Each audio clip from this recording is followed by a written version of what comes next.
Welcome to the RPGamer review of Fantasian Neo Dimension. This review is read by Sperumbres, written by Dalandar, and the video is edited by Airfrog, who say old hands can be taught new tricks. The Final Fantasy creator Hironobu Sakaguchi and his team at Miss Walker took a lot of creative gameplay ideas and mixed it with traditional RPG story formula to create Fantasian.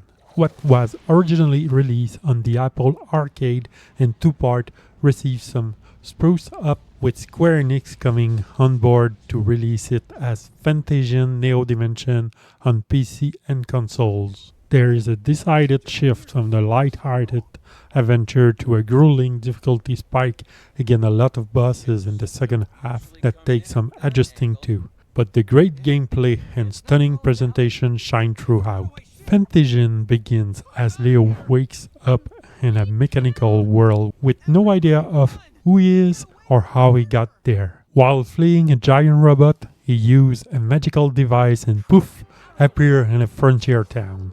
Leo's only memories is of a woman he met at this village, so Leo begins retracing his steps to figure out who he is, meeting up with new and former companions along the way. What starts as a simple journey of camaraderie and hijink is derailed by the ominous Vam, a harbinger of chaos that fancies himself a god. Through this chaos is sowing Mecteria around the world.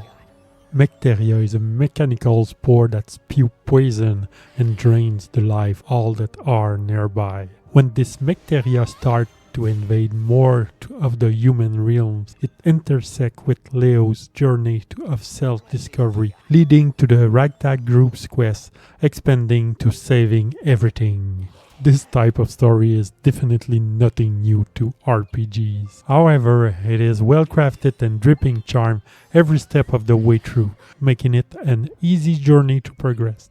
Experienced players will spot certain character types and moments pioneered by Sakaguchi. The first half is littered with moments where the party is split up because someone was kidnapped, incapacitated, or otherwise doing something opposite to Leo's path. This half is linear, but shines as a lot of comedic touches and character building is found here. In the second half, things open up exponentially and make it feel more like unknown territories for a veteran development staff. And opening up the world, Fantasian loses its smaller character moments. Everything feels like part of something grander, and since it is technically approachable in any order, the later half is less intimate than if it was planned out. Some fights just overload the screen with enemies, making for a fun game of whack-a-mole.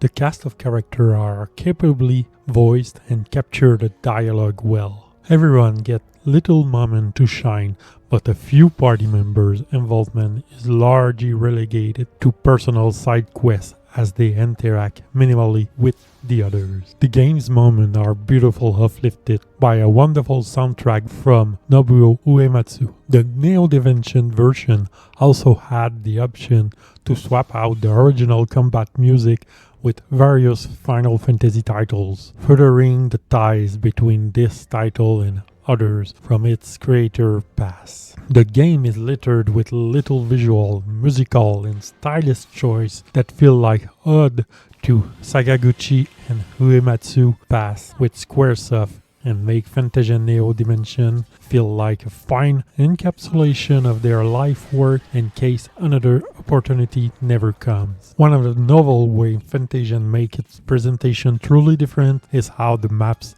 are presented. Each area that the players traverse through was created as a physical diorama, and moving around every meticulous crafted set piece is such a joy to take in, especially as players see it shift around them when the camera moves to present the best angle. Visually, this is always stunning. However, it causes some interaction issues. The shift and camera are not accompanied by a change in directional control until the player stops moving, creating a temporary, confusing disparity between input and output. This sensation is clunkier when trying to helm a vehicle. Even with less angle shift, it can take some time to move the vehicle where the player wants it to go. Beyond just seeing every nook and cranny that the camera angles show in each detailed diorama, there's treasure to find, giving additional reason to check out everywhere as Leo goes to various locales. Unless Leo is in a town,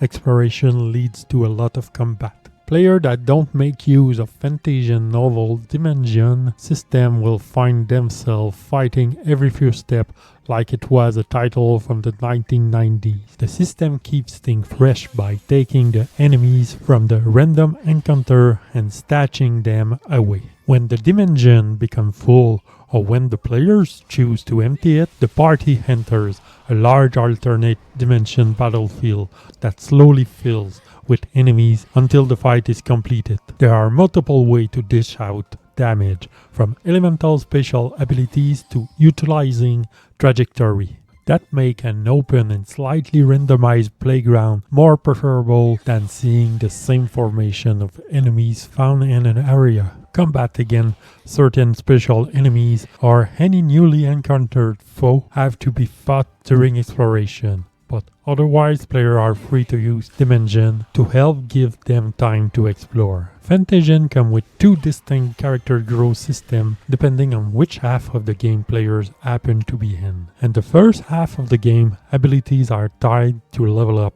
allowing the pool of skill to slowly grow, with the party rotating in line with the story. As the second half swiftly brings all the members together, it adds a new layer of strategy to every fight as they can be rotated in and out during combat. There's a tendency for party player to become specialists, dishing out specific elemental damage, with some being better at healing, buffing, or tanking, depending on what needed at the time. Customization open up as players are introduced to a grow map, which give every character different subcategories to branch into, improving their existing skill or learning some new ones to make them more rounded.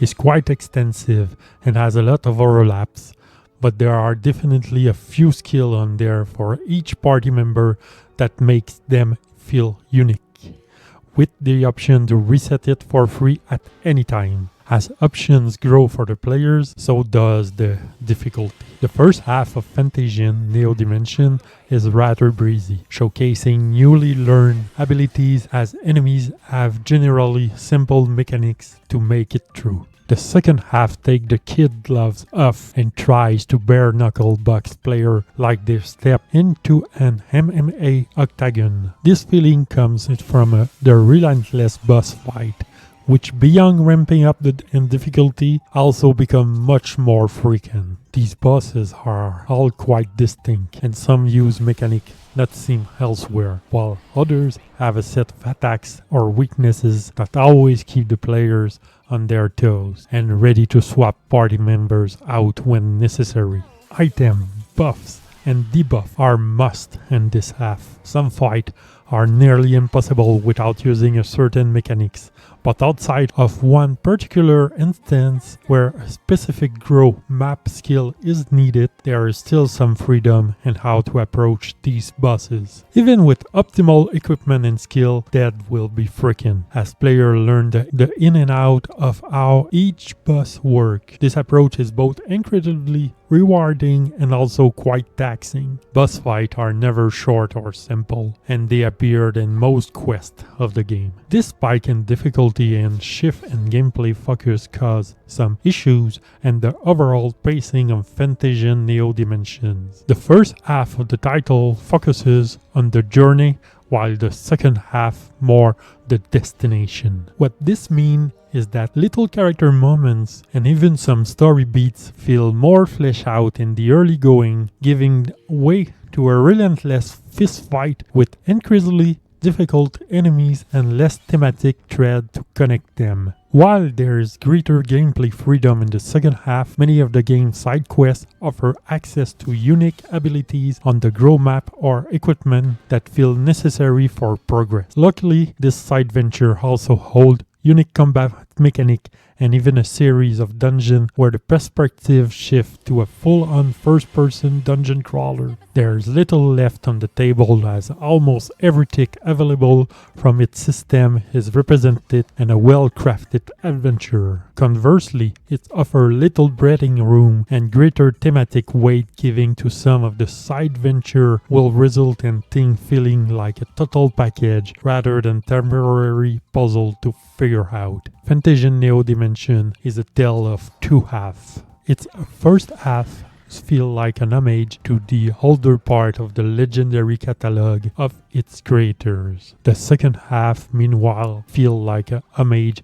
to God to flex his muscle and pummel players into submission as they endeavor against boss fight until the adventure reach its conclusion. Those able to adapt to the shifting change between half will find a love letter to turn-based RPGs that could only come from lifelong expert.